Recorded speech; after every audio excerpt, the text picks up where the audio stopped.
Today's session is on repattern your relationship. It's a very, very close topic. Whatever we do in our life, in terms of meditation or any spiritual journey, any master classes, workshops, read books, whatever we do, but eventually the true test starts when how we relate with others. And relationship is actually more about, it's a reflection. Our relationship with others is actually a reflection of how we relate to ourselves. So, so in this context, I'll start this topic by 7 unseen mirrors of relationship, and how we relate to ourselves is reflected in these 7 unseen mirrors of relationship. And friends, whatever we do in our life, once the moment, as I told you, anything what you do for your spiritual growth, or say meditation, the once you get up from meditation, it is the true test of meditation starts when when how you relate with others. So when we get up from meditation, that is the time when we have a that is the time how you relate to your servants or your mother-in-law or your friends or family or your off in your office. And even we have a relationship with so many things around us. Maybe it could be your house, it could be your bed, it could be your own car or a watch.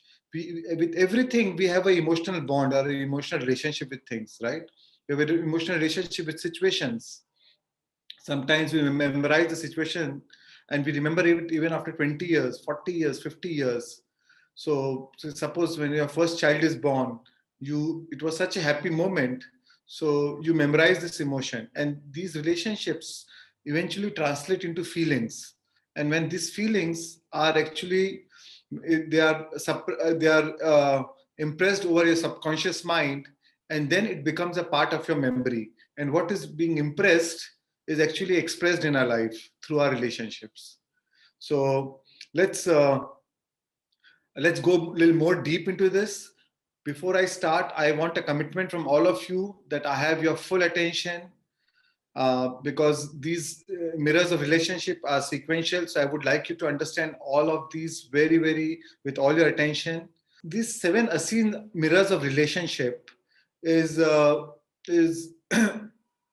what are these Essenes? What do you mean by Essenes? These Essenes are highly evolved beings who existed between 150 BC and until 70 AD. And like Jesus was one of the Essene. And these Essenes got together at different periods of time, and they evolved this mirror, which is called 7 unseen mirrors of relationship. So they developed this means of defining human relationship, right? So these Essenes are the evolved beings who constituted the 7 mirrors, which gives us this powerful insights. And more than anything, it actually gives an insight about what is our relationship with ourselves. So this relationship with others is like a reflected reality. These actions, languages, situations, choices, and the people around us actually reflect to us what is our relationship, how we relate with ourselves, and that is reflected in a physical reality around us, right? So and all of us, whether we recognize it or not, we all go through these mirrors at some point in our life. Sometimes we also go through these mirrors simultaneously.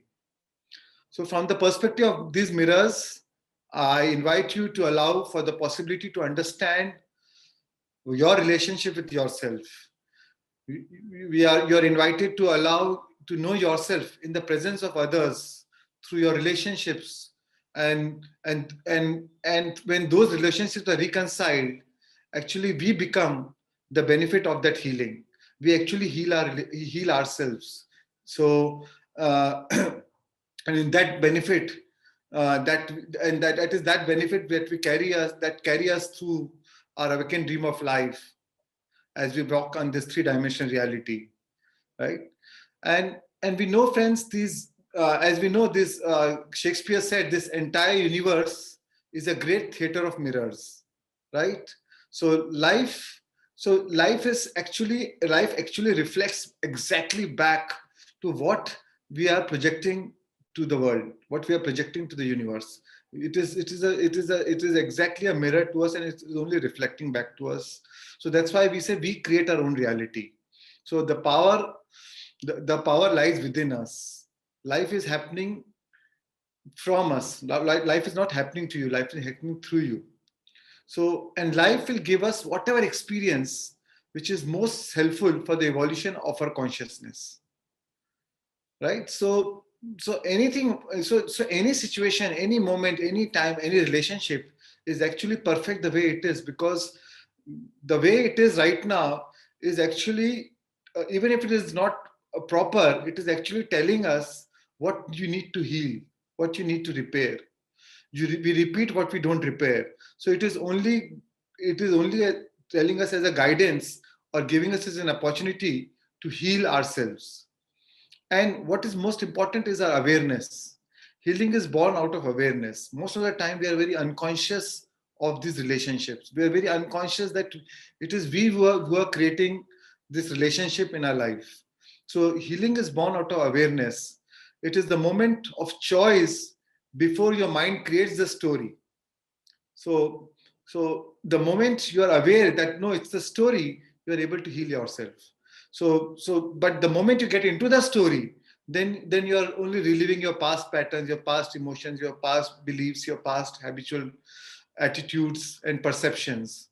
So, and when you live your past beliefs, your beliefs drive your behaviors. So that's why our relationships are not changing, because we are only living from our past, right? So the moment you're aware, the very act of awareness will help you to recognize that, oh, this is not that I want to create. This is not, and this is what I need to change. This is not. This is what I want to improve, and that's how you change your relationship. So one by one, I'll go through these 7 mirrors. So I'll start with first unseen mirror or relationship. So friends, the first unseen mirror of relationship actually reflects back to us what we are in the present moment, right? So it is something we ourselves are doing, or we ourselves have been in error or wounded. So so this is a state of current feelings or emotions which we are in the current situation, in the current moment. This is our more current state of feelings or current state of emotions. And whatever is our current state of feeling or emotions will be reflected in the dominant behavior of others around us. So if you're in a state of fear, whatever is a state, fear, anger, rage, joy, happiness, ecstasy, whatever we are in the present moment, that will become that will be reflected in the people around us. They will behave with us in the same way. And because it said that you do not attract what you want, you attract what you are. So here, whatever you are in the present moment is what you're going to attract in your life, right? Or in the situations around you. So as within, so without. Whatever is your feelings or emotions inside, your thoughts, feelings, emotion inside is going to be reflected in your situations, relationships outside, right? So when things change inside you, things change around you. So once you become aware of this mirror, when you change your feelings or your emotions inside you, you will change your relationship outside you. And it will surprise you. It will change magically. So uh, so that's why the power to change is within you. Whatever you feel about, you bring about in your life. And your environment is nothing but the extension of your own mind.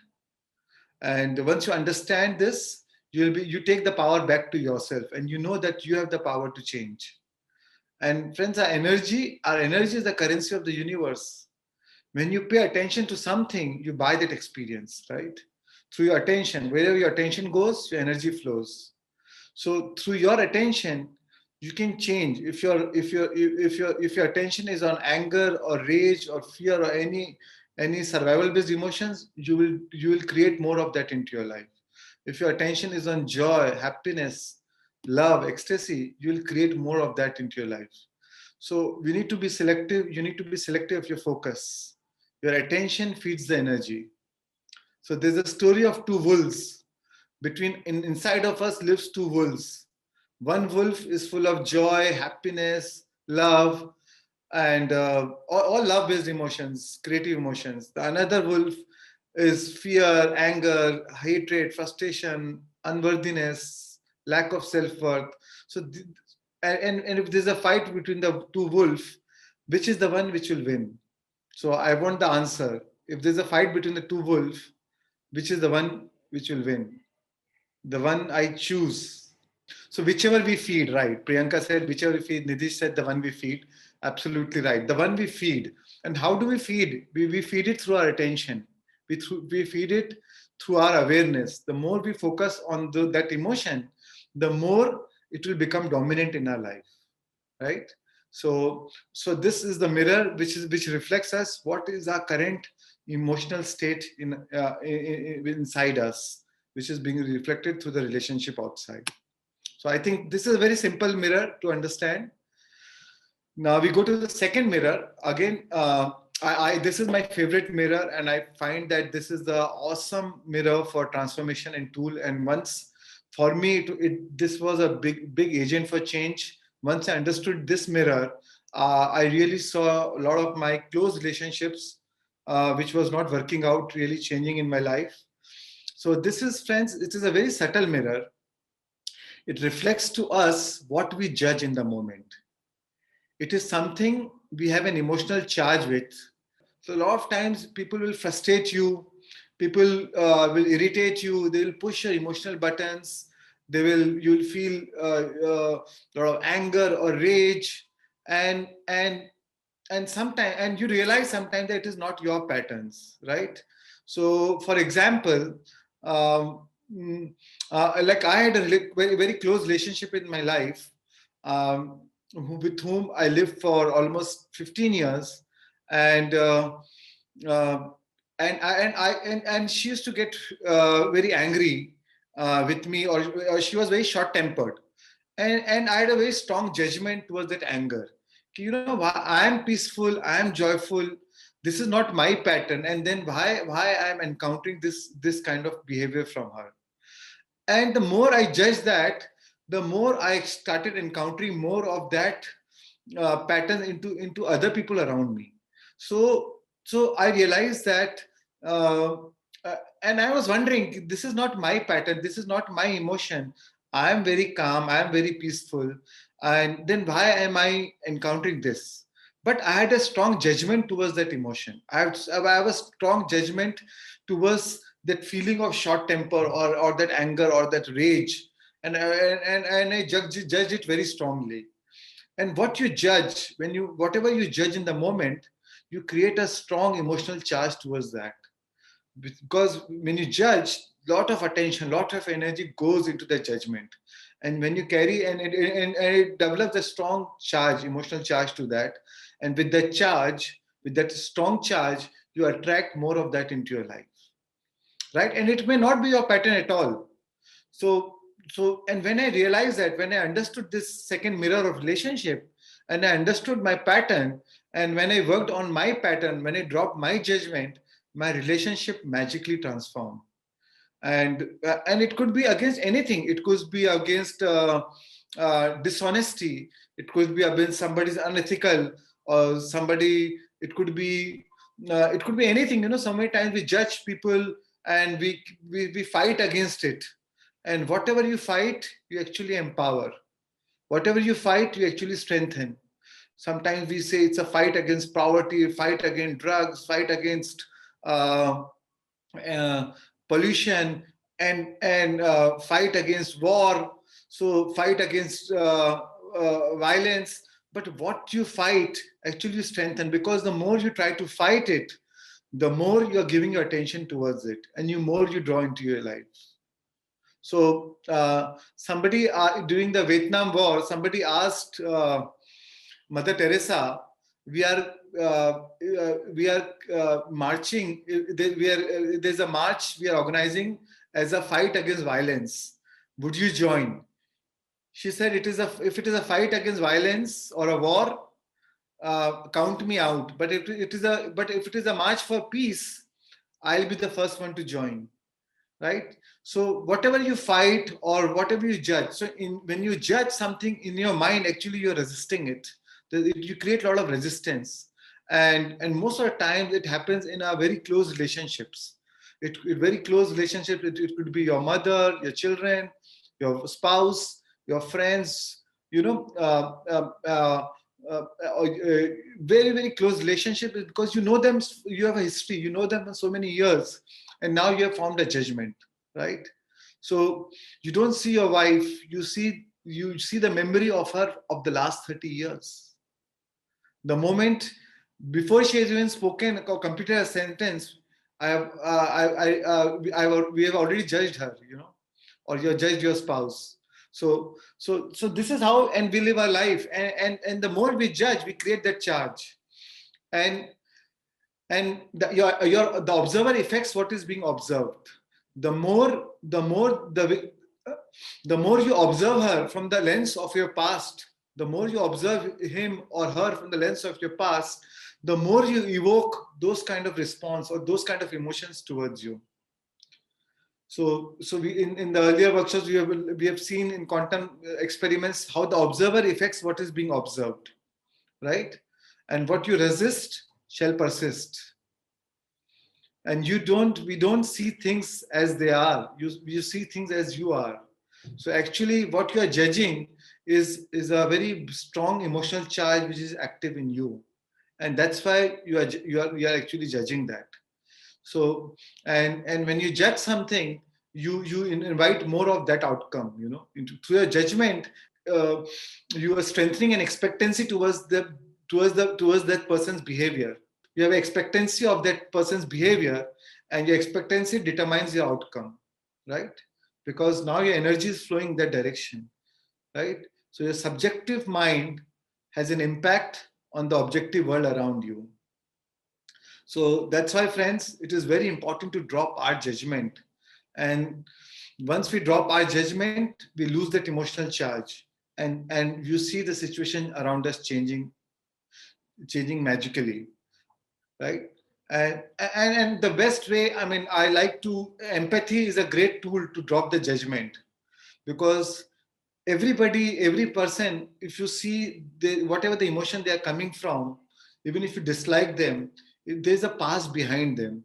And if you understand your wife or your spouse, if you see your wife, whatever you're judging, if you see her, that if her past was your past, if her pain was your pain, if her level of consciousness was your level of consciousness, you would think and act exactly as she does.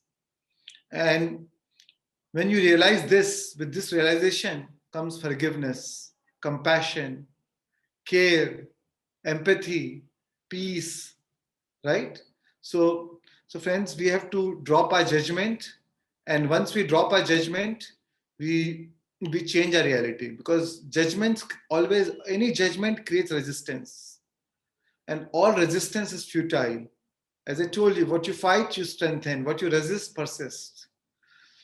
And the greater part of human pain, Eckhart Tolle said that the greater part of the human pain is unnecessary. It is self-created, as the unobserved mind runs your life. You're unaware. Your subconscious mind is running, and you're unaware of your subconscious patterns, right? The pain you create now is always some form of non-acceptance, non-alliance, resistance, some form of unconscious resistance to what it is. So that's what Eckhart Tolle says. So I totally resonate with what he's saying. So friends, whatever irritates you about others only reflects the part of the ego that is actually active in you. The truth is, all situations are fundamentally neutral. You give them meaning, positive or negative. And when you assign the meaning, you invite that experience into your life. It is through your judgment, whether it is a positive or negative. So it's like that's what Buddha said. Pain is inevitable, but suffering is optional. We suffer because you give meaning to that situation. positive or negative, good or bad. And as I told you, when you assign that meaning, you invite that experience into your life. J.D. Krishnamurti said, to observe without evaluating is the highest form of human intelligence. So all these saints or all these spiritual teachers are directing us to drop our judgment. Neil Donald Walsh said that when you come to each moment cleanly, without a previous thought about it, when you come to each moment cleanly, without a previous thought about it, you can create who you are rather than recreate who you were. Right? So then you are coming from the creative mind. Then you are coming from the actual relationship which you want to create in your life, rather than living your old patterns. You are living your old judgments. So from this perspective, friends, we have a control over the behavior of others. You have control over the behavior of all others as it relates to you, because you are evoking behavior in them corresponding to your vibration. Right? So you have control over the behavior of all others as it relates to your behavior, as it relates to you, because you are evoking behavior in them corresponding to your vibration. When you change your vibration, you will stop evoking the behavior, the same corresponding behavior in the other person. And that's how you can control the behavior of others, by changing your vibrational frequency, by changing your emotions, your judgments. Right? The universe only brings you aspects of others what is active in you. So friends, we can transform our relationship. Rather than focusing on the negative part of others, we can focus on the positive aspects of others. So you can use the positive aspects of each other to actually tune into who you really are, right? And the best tool is to find the most generous explanation of each other's behavior and truly believe in it. Whatever you find, everybody has some positive things, and focus on that positive aspects, and give a very generous compliment to each other, give a generous explanation to each other behavior, and truly believe in it. And that is the true way to transform a relationship. And people will forget what you did for them, but they will never forget how you made them feel. Right? Because when you experience that, when you feel with that intense emotion, it turns into a long-term memory, and then you'll always remember. Whatever you do, it always, the end product of any experience is an emotion, is a feeling. And when it is an intense feeling, it turns into a long-term memory, and then people will always remember that feeling. So that's why people will forget what you did for them, but they will never forget how you made them feel. Because experience with intense emotion turns into a long-term memory. This is how our brain works. This is how we neurologically get hardwired, and we develop that long-term memory. Right? So friends, so all we need is to drop our judgment. Either we can judge or we can love. We can't do both at the same time. So let's practice dropping our judgment, and you can see radically your relationship transform. And I have personally experienced this in my life. Yeah. So next, friends, is the third unseen mirrors of relationship. So this third unseen mirror reflects back to us something we have lost, gave away, or had taken away. When we see something we love and desire in another, it is often something that we have lost, given away, or had stolen in our own lives. Oftentimes, you meet somebody in your life, and you realize that the moment you see this person, the moment you look into their eyes, in that moment that magic happens. You feel some electric charge. You feel in your running in your body. You feel some tingling sensation. You feel, all of a sudden you feel attracted to that person. It need not be a romantic attraction. It could be somebody you feel like, oh, he's so much like my mother, so much like, or it could be a romantic attraction, or so much like your sister or a brother. So somehow you feel attracted to that person, and you feel like talking to that person, you feel like communicating with that person, and you feel as if you know this person since years. So friends, why do you feel that connection? Why do you feel attracted to that person? What happens is through the course of your life, we lose the through a course of a life, we lose the essence. In the moments of a crisis, in our innocence to survive the life's offering, we lose some positive aspects of ourselves. We lose some. We sometimes become. We start. We become a little bit cynical, or a little bit. We start developing negative emotions, and sometimes we start. Uh, uh, so a lot of our positive aspects starts we losing that aspects of ourselves, right? And a lot of times a lot of times it has been taken away by people who have power over you, or by given away by you. It could be your parents, or it could be your boss. It could be a situation which has overpowered you, and you lost the essence within you. And now when you meet a person who who completes that essence through who embodies that essence in that person, or who is complete in that aspect. And when you meet that person, because you it is your natural desire to complete yourself, to complete whatever that aspect of the soul fragment, the way your soul became fragmented, and whatever the essence you have lost, you want to complete it. And when you meet that person, you feel that vibration, you feel that tingling sensation, because it's like clapping of two hands. It's like that match actually completes you somewhere. Your deep subconscious knows, or your deep conscious knows, your spirit knows that when you associate this person, it completes you. You are able to learn with that association. You will be able to learn that aspects of that person which will actually complete the aspect which is missing in you. So that's why we are attracted to that person. And so this reflects the third unseen mirrors of relationship. Now we go to the fourth one. Now again, this is again a very, very interesting relationship.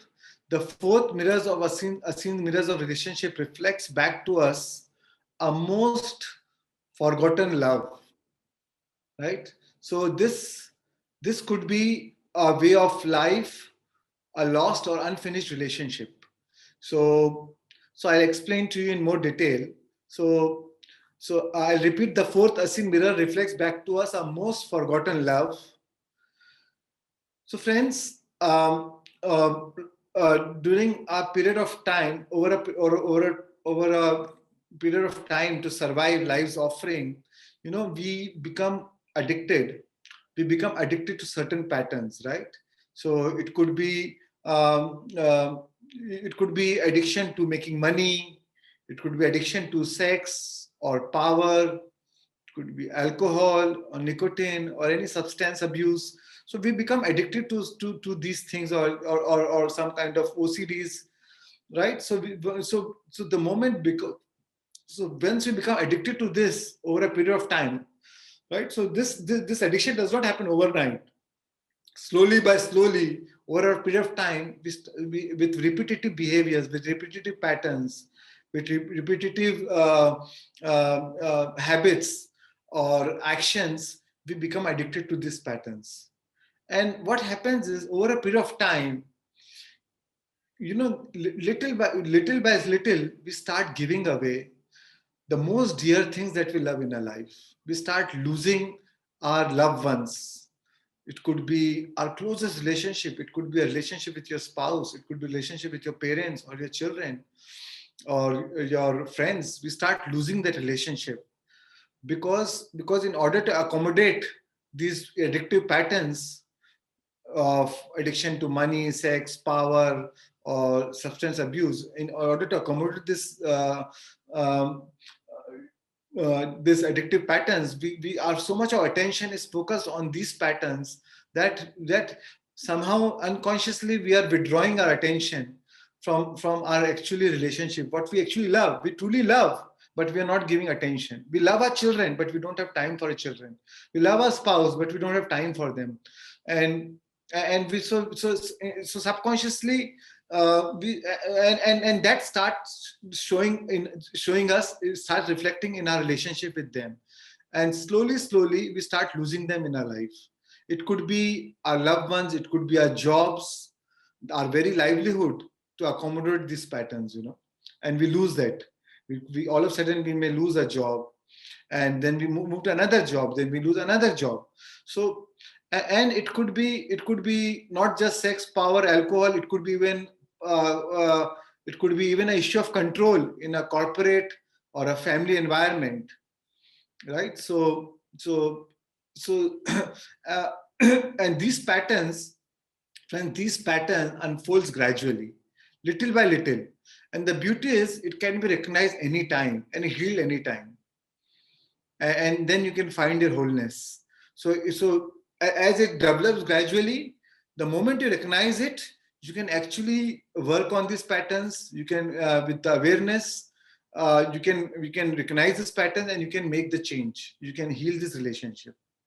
Awareness is the greatest agent for change. Your awareness is the greatest agent for change. So very first thing is to become conscious, being conscious. But the moment you become conscious of these habitual patterns, these patterns which are hardwired into you, which is now programmed you, the moment you become conscious of that, the more conscious you become, the less the more you become this consciousness of your program, the less uh, the less unconscious you'll go about this program, about this attitude, about these emotions. And it will start losing its intensity. It will start dominating you, start controlling you. It will lose its intensity. It will become powerless, right? So the more conscious you are of the unconscious pattern, the less unconscious you will go during the course of your life. And so it's our choice, friends, whether you want to change or you do not want to change. But what you're not changing, you're actually choosing. So the moment you become aware, you can make choices now as per the new state of being. And now once you become aware, your behavior will match your intention.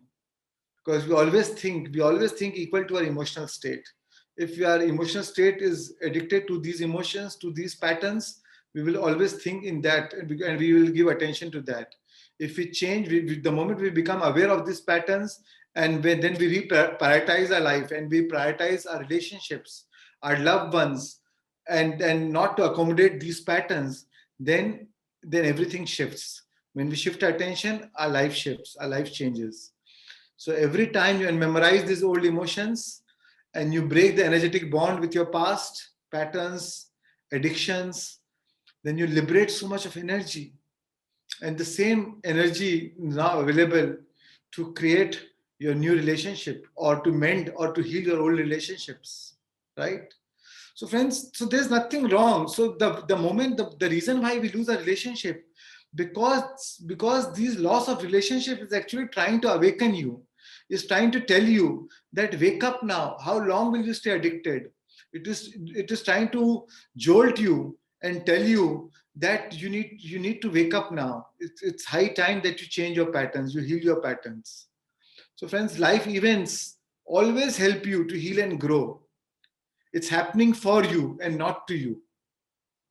So once you understand this, and once you become aware of this, you can change. And for me also, I mean, I had this pattern in terms of addiction to making money.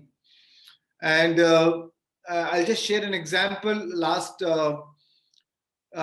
Today I'm 46 now. When I was 40, I had made enough wealth which I needed to be and I had made my commitment that at the age of 40, I will go back I'll start teaching. That was my passion. That was my drive. And I'll start teaching, or I'll start giving more time for my spiritual growth, or spreading spirituality. But I did not, because the moment I go to office, I had my addiction of making money. And I kept doing that, and to just accommodate that pattern. And in last 5 years, I realized that I'm actually losing my relationship. I'm losing my relationship which I held most dear to me. And it did not happen just last 5 years. All 3 years I was addicted to this pattern. But the moment I realized this mirror of relationship, I understood that this is my addictive pattern and I need to break that pattern. Why do I need to compromise my relationship for making money? So once I became aware, and I found that balance in my life, I started again healing my relationship. So this relationship can be healed anytime, whenever the moment you realize this pattern. Yeah, so Priyanka asked, what is your view on the school that we keep repeating the lessons until you learn it? Absolutely. We keep repeating, we repeat what we don't repair. Because we keep repeating, because the universe is again trying to again and again give us an opportunity, and again give us a chance to actually heal it, to change it. And until we change it, it will be repeated in our life. As I told you, what you are not changing, you are choosing. So that's why it is being repeated, and it is in our lives. Thank you, friends. So now we go to the next mirror, the fifth unseen mirror. So friends, this reflects, it's a very simple mirror, which it reflects back to us, our father or our mother. It is often said that we marry our father or mother. We also often become them, acting out the same healthy and unhealthy and same healthy and unhealthy patterns we learn as a child, right? So many times we imbibe the emotions or the attitudes, the behaviors, the belief systems of our parents, because when in our upbringing, that was the most sacred relationship we have. We treated them as a heavenly mother and father. Whatever they believed, whatever they said, we believed it to be true. So many times we went through our judgments reflected by parents. Oh, you are never good enough, or any judgments. Money does not grow on trees. You have to work hard to make money. No pain, no gain. So whatever is our parents' belief system, or the judgments which has been casted upon us by our parents, we, in the later part of the life, we actually, that is reflected in our reality. When our parents treated as if we are not good enough, later on we develop that, when we develop our relationships in our life, as we grow, we'll always feel that I'm not good enough. So you'll always try to please others, because that lack of self-worthiness will come, because in childhood you're trying to please your parents, because your parents always said you're not good enough, so you started pleasing others. So that's how you develop your personality in your life, where you always try to please others, and rather than being connected to your source, and or rather than taking energy from yourself, you always try to please others, so that if others are happy, then you'll be accepted in the society, or in the social culture scape around you. So friends, so this is our relationship, and then this relationship also reflects back to us in our relationship with our friends. Maybe you, as I told you, that it is often said we marry our own father and mother. So sometimes we find a spouse who actually again reflects the same pattern which was reflected from our parents.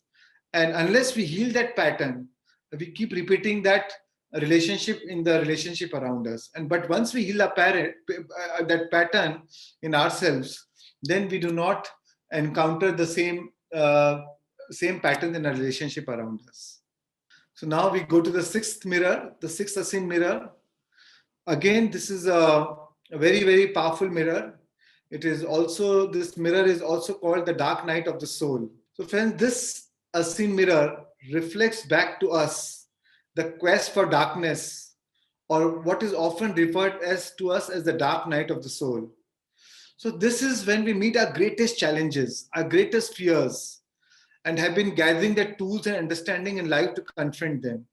So as we know, that every master, every teacher, every initiate have gone through some biggest challenges in our life. And sometimes we draw those challenges to demonstrate our mastery over those situations in our life, right? So the only way we face these challenges is after we have amassed each tool that will allow us to move through that challenge with grace and ease, right? So, until these tools are amassed, we would never see ourselves in that situation that ask us to demonstrate that these high levels of mastery. So sometimes you wonder, oh, he's such a great master, then why is he going through these challenges? But sometimes, as a soul's plan, we plan these challenges to take our own test, to whether we can still when the challenging situation, whether we can demonstrate that same level of mastery or not. It's like if you think you have a great stamina, unless you go out and go for a jog or a swim, how do you know that you have a stamina? So only when you face some challenging situation, then you realize that you have a mastery over that situation or not, or that emotional mastery, whether you have that emotional mastery or not, right? So I'll give you an example. I mean, when I got into meditation 96, and my life went to a perfect trajectory upwards after that. And I was doing a lot of meditation, and I started 97. I started spreading meditation, and and my business was skyrocketing. All of a sudden, my business took a U-turn, and it is whatever I was thinking, I was able to manifest in my life. And 1999, I got so engrossed with making money that every morning I would do meditation. But last 3 years, which I was doing the teaching or spreading meditation, I stopped because my work was in a complete expansion mode. I became super ambitious, and I was the moment I go to office, I'll be too involved with the work. I cut off from all my friends, my relatives, and most of my socializing. Everything was because of work related. Even my night dinners was always with the work, with the friends were also around the work. So this became my life. And last 6 months of 1999, I was feeling that this is not me. This is not I want to be, and I want to change. I want to change what I'm doing. And but the moment next day I get up, I'll again go back into the same pattern and go into the same work mode, that same ambition. And 1999, I had a custom case where few custom officers came to my office, and before I could even fathom the seriousness of the situation, I was put behind the bars for 14 days. I was in a jail. I was in Arthur Bandar Road jail in Bombay, and I was there for 14 days. And that first day was super challenging for me. First day was I could not believe that I was like that. How did this happen? And I was framed for some wrong custom case against me, and I was uh, put behind the bars. And I was feeling that, oh, what will the people think around me? What will the world think about me? Uh, what will my family think about me? So much of social conditioning was there, and um, and next day, and that whole night I could not sleep. I had so much of anxiety, so much of fear. Next day, my sister came to meet me, and she gave me a book which I was reading before I was put into jail. The book was Ramtha, the White Book, and it had this chapter called "The Virtue of an Experience." The virtue of an experience, and that talked about every experience has its own virtue, and it is there for a reason. And the moment I read, it was just 5, 6 pages of the chapter. The moment I read the chapter, I got such a crystal clear understanding, and I realized that this experience is there for a reason. And I was so much at peace with myself that I was actually laughing at that situation, and I realized that this is the reason, because I was not aligned with my purpose of life. And also this situation is actually came to me to demonstrate, for me to demonstrate my level of mastery, really, whether or my level of evolution. And and I was enjoying my days in the jail. I was playing Ludo, I was playing games, I was communicating with the worst criminals, and I was having fun with them. You know, I could see the innocence behind them. I could see when I heard their stories, I could see that even that whatever they are doing, maybe the pickpocketing or whatever they are doing, there is a story behind them, why they became what they became. And it became, I learned so much from them. I learned so much from them. And also before 6 months, I had put a strong intention that I want to teach meditation in jail. And that actually gave me an opportunity to teach meditation to everybody. And from that day, I started teaching meditation to everyone. And I had a great time.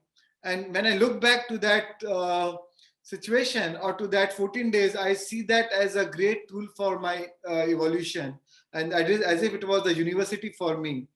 And so, friends, this is how sometimes we face the worst challenges, and it helps us to demonstrate our mastery.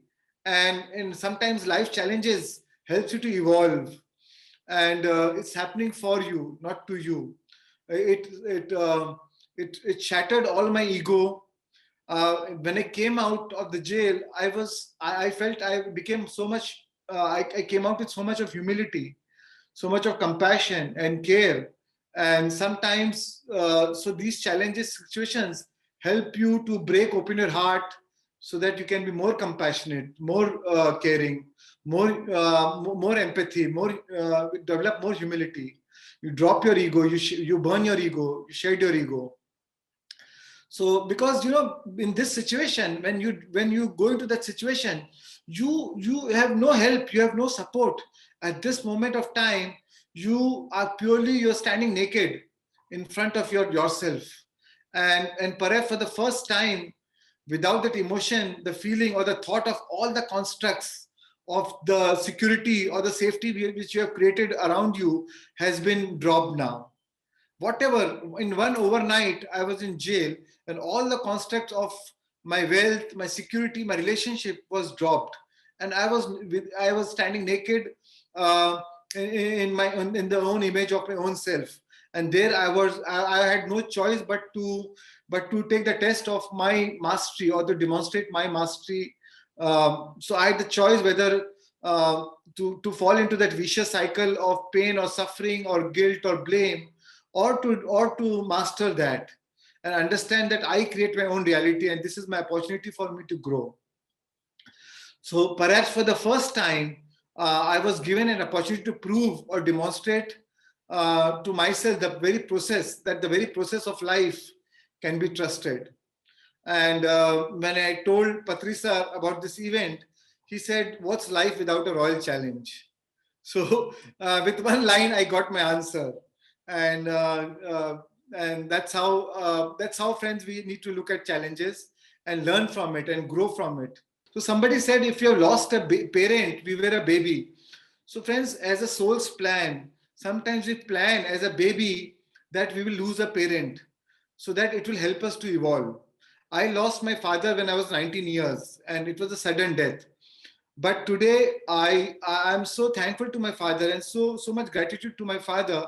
And because that triggered my spiritual awakening. That triggered, because of that, I turned to spirituality. I learned meditation from Brahmashi Patriji, and I turned to spirituality. And um, and and so so sometimes, as a soul's plan to trigger fast evolution or the fast growth, we plan these challenges. It's like, double promotion. Sometimes, if you want to go from class 3 to class 5 directly, you have to work hard. You have to work. You have to take the curriculum of class 3 and class 4 in the same year. So in the same lifetime, you plan more challenges so that you can grow faster. Okay, friends. So thank you so much. So now we go to the seventh Asin mirror. So this is the last mirror. So this mirror allows us, this seventh asin mirror reflects back to us our own self-perception, how we perceive ourselves.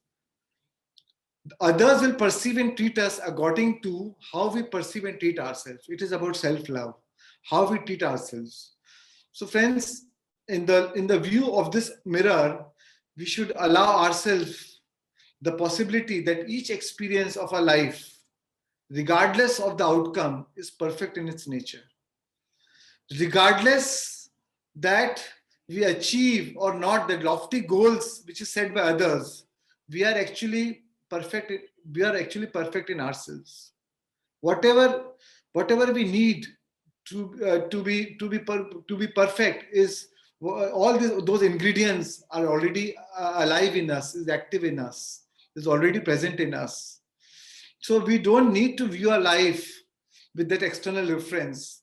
So we need to learn. This mirror actually provokes us or conjoles or guide us to view our life without any external reference. The only way we measure or keep or to measure ourselves is without the external yardstick. We have to become our own yardstick. It could be anything. Most of the time, we live a life just to please others, how world will perceive us, how the others will see us, for the sake of the culture scape. And we through our and through our upbringing, we have learned that how to live our life with the external, and most of our desires, aspirations come from the external yardstick. It could be our body shape, our body weight, academics, our sports, our achievements. All sometimes we get, all comes from not from own inspiration, but how it could impress others. But the truth is, whatever we are perfect as we stand. So we have to, we are our own barometer. We have to become our own thermostat, our own thermometer. So be ourselves to, so make yourself to be that reference and not others.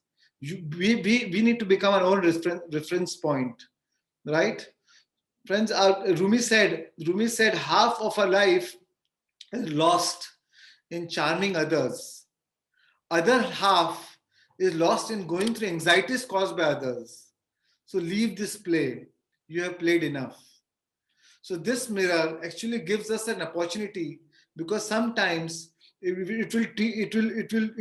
will end up in a lot of dejection. It will lot of in disappointments, because we'll realize a lot of times, how people feel that they are successful, but at the end of the success, they feel so unfulfilled. Success without fulfillment is the ultimate failure, because they're trying to be success in the eyes of others, in the eyes of society. And even though when they achieve success, they feel so unfulfilled. We do not know what we have got unless we get it. That we have really got, we do not know unless that we really got, unless we achieve it. Only when we achieve that state or that aspiration or a dream, then we really understand that we have really got what we wanted. Because the end product for any experience is an emotion. Even though if you have become very happy, very rich, but if you're still feeling lack, or you're still feeling unhappy, then you have not gotten what you wanted. So the true richness is actually emotional richness. True happiness is actually emotional happiness. So a lot of times we work towards what is right in the eyes of society. Sometimes we want a big house, because how the others will feel you as rich. But deep down, even after buying a big house, that adrenaline rush, that dopamine rush, only lasts for a few days, or few moments, or few years. But then that feeling of emptiness again comes back. So we have to understand that we have to become our own yardstick. We have to do what truly makes you happy, to aspire what is your dream, what is aligned with your purpose, what is aligned with your vision. What is your story? Why did you take birth for? Each one of us are a unique expression of the divine, and we came for a purpose. So we need to be aligned with our purpose. And once we align with our purpose, we get true fulfillment. We love what we do, we enjoy what we do. Then efforts are not required, efforts are inspired. Then life becomes effortless. We then it is no more hard work, it is all smart work, and we enjoy our life.